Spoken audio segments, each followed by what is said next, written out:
Dans ce domaine, comme dans le reste de la vallée du Loir, on vendange les 19 hectares de vignes depuis plusieurs jours déjà.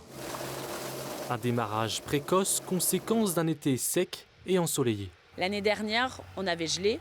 On avait eu par exemple un été qui était beaucoup moins chaud et donc on a vendangé qu'au 25-27 septembre l'année dernière.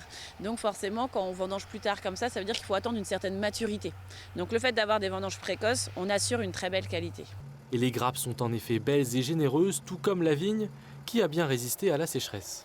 On voit dans l'ensemble, le feuillage est encore beau et encore vert. On a la chance, c'est qu'on a quand même un cépage, le chenin, qui a beaucoup d'acidité. Et surtout ici, on est planté sur des sols calcaires, des sols de tuffeau, ce qui fait que ça reste des sols très frais. Et donc c'est pour ça qu'on a des parcelles de vignes qui n'ont pas encore trop souffert des périodes de canicule qu'on a pu avoir dans l'été. Placé sous une bonne étoile, le millésime 2022 promet donc d'être un très bon cru. On peut déjà goûter les raisins et en fait on s'aperçoit qu'il est déjà très peu acide.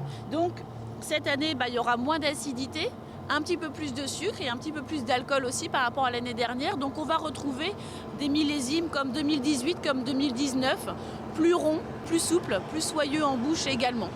Des qualités gustatives que l'on devrait retrouver dans les prochaines années.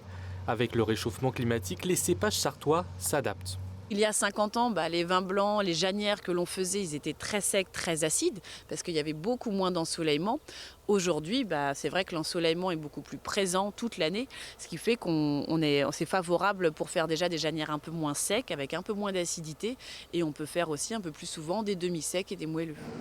10 jours de vendange attendent encore la vigneronne. Chaque année, le domaine produit 90 000 bouteilles de janières et coteaux du Loir.